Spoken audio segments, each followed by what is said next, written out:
So this has been used before, so you can use the tube, leave the nozzle on, and it'll just keep it airtight, so you can use the rest of it another day. How long will it last like that, do you know?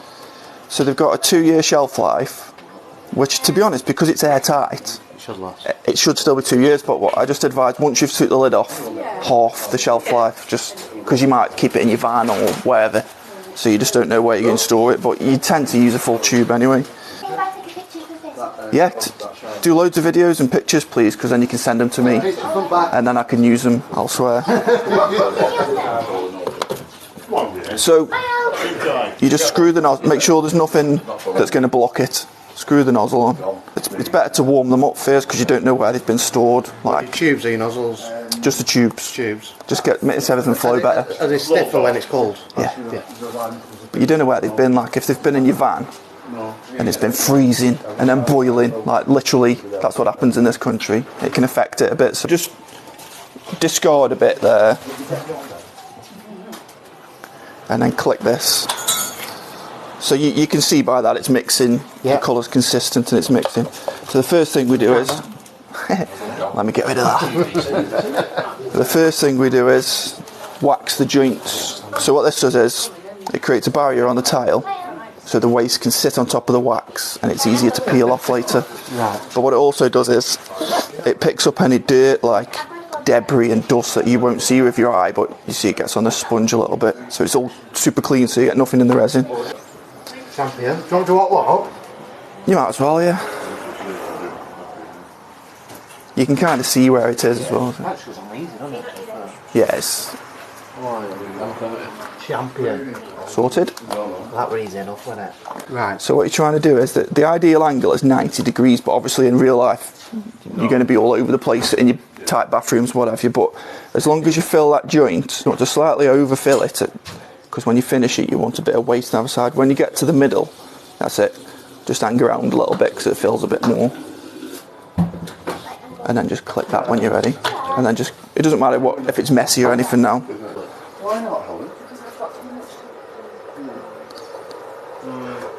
We had a wiggle. Don't worry. It doesn't matter if it looks a mess at this point. So then in the kit you've got various finishing tools. So what you're after for a grout joint is the widest radius possible. It's wider than the joint so you can get as flush as possible. So you want it on an angle. Touch each tile on the corner. You don't need to press on really hard. And you're just dragging it across with a little bit of pressure. And you'll see the finish. When you get to the centre, because you're going to be on that horizontal there, just be careful you don't dip into it. Right, yeah. So you just have to be mindful with the pressure. You don't need much. I've got no pressure on that at the moment. It's literally just the weight of my finger on it.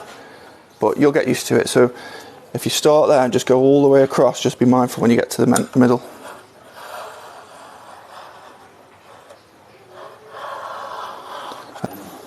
So because you've already gone through, for cross joints, you want to start right at the corner on that track of waste, so you're not going over where you've already been. Yeah.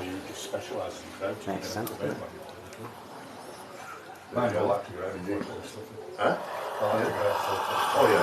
And give it a wipe. Always have a wipe in your hand.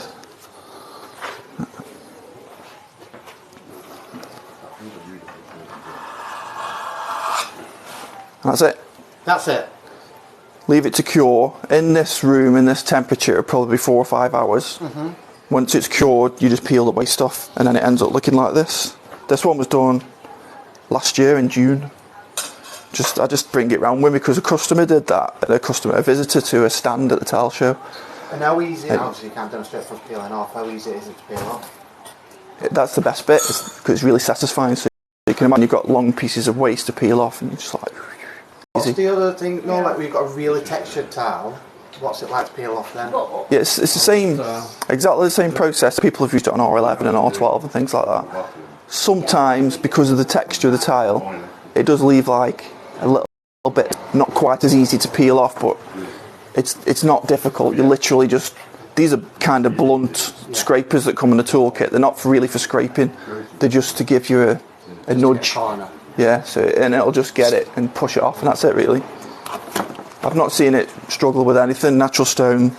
One guy did some black slate for me. It's a Facebook group, and I knew he was doing, he literally tried to make it fail on purpose. So he chose gold glitter, because that's like the one that's going to stick to fucking everything. Black slate, natural black slate.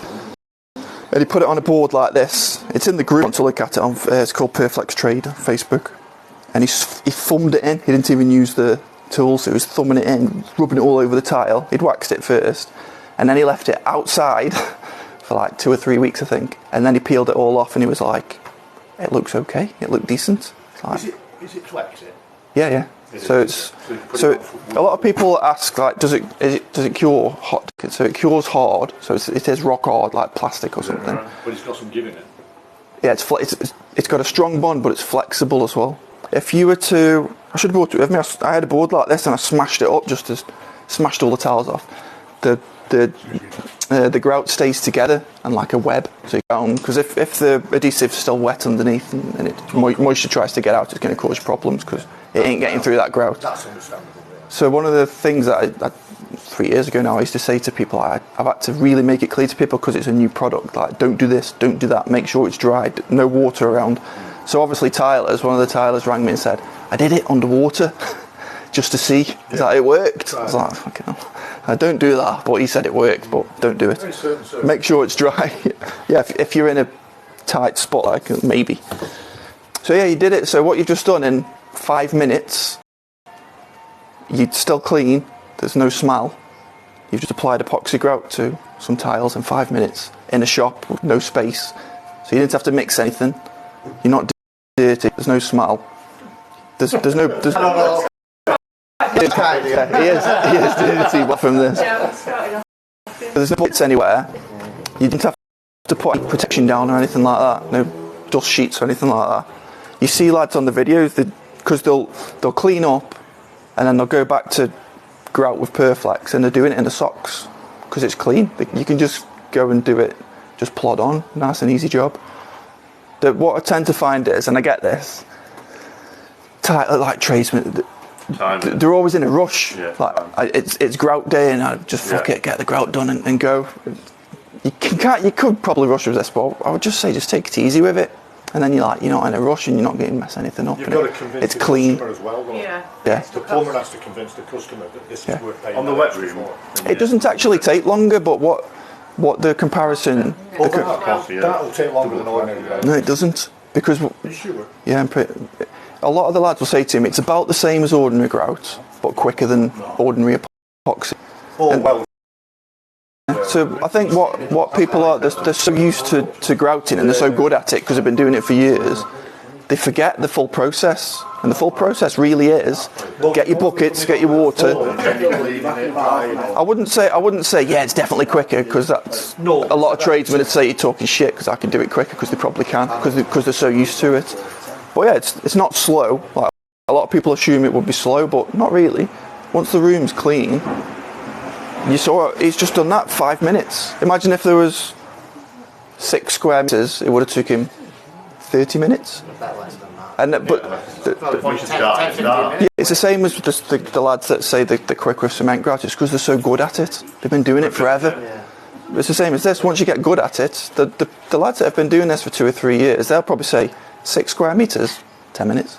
Yeah. The next thing is then, which a lot of people bring up, is the waiting time. Oh, you've got to wait now. But what a lot of them are doing, they'll do it in the evening, peel off in the morning. They just time it so that's like part of the process. But the thing, what I always say is, and I know this doesn't happen, the proper way of grouting, with any grout, if you follow every step of every instruction of every manufacturer, you need to return to it anyway. I know not many tradesmen do, and that doesn't mean it's wrong because they've been tiling 20 years longer than I have. But the proper way, and I can only advise the proper way of doing this as well. So the proper way of cement and epoxy and anything else, epoxy especially, you have to return to it. You need to return to it to buff it up and clean it up. And that the equivalent of that with this is return to it to peel the waste off, which is really satisfying. And a lot of the lads, they'll ring the customer and say they did it in the afternoon, they'll ring, is it cured, can you just check it? And the customer goes to check it and then rings them back again to say, I peeled it all off because it was really satisfying. So they've done your job for you. All right. And that happens more than you think, because it is really satisfying to do. That'd Just be be good. like, Plant that seed in their head before you leave. yeah, do some work for me. The ones on